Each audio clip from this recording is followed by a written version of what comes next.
ए मुना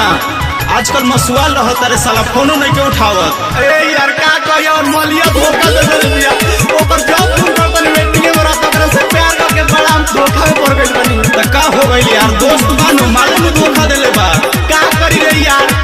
त कुछ सुनाओ अपने माल के बारे में का प्रॉब्लम बा। आजकल के लड़की से करी है ना प्यार रे देली से धोखा यार होली से छीना रे बर्बाद को के धो देली सरे बाप रे बाप। आजकल के लड़की से करी है ना प्यार रे देली से धोखा यार होली से छीना रे सबका से मेरा ये अनुरोध है अनुरोध है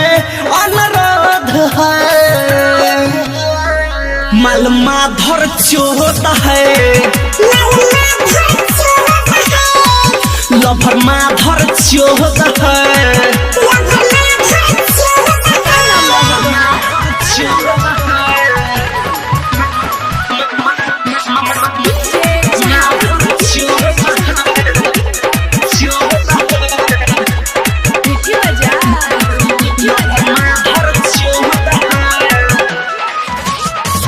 आजकल के लड़की सब में होली सा टेंडरे रोजे रोजे बदल अपन बॉयफ्रेंड रे का करी रे यार आजकल के लड़की सब में होली सा टेंडरे एगो से एक के चले नहीं काम रे पैसा पर खाली कर सहु काम रे ए दिलवा बेचारा अबोध है अबोध है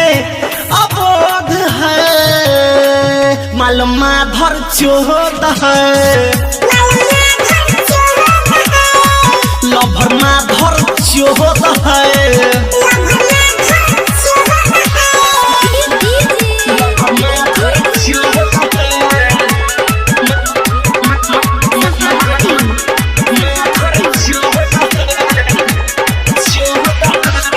लइका के दिल कनी शीशा खानी तोड़ा सा चुस के नू पैसा सारा बिचवे में छोड़ा सा लइका के कहानी बर्बाद के छोड़ा सा मुन्ना सिंह जब से नू धोखा बारे खैले वही खिस में आके नू गाना ही हो गइले सदम सरगम के ही सन शोधे है सन शोधे है सन शोध है माल माधर चोहत है लभर माधर चोहत है बाप रे बाप धोखा दे देली सब।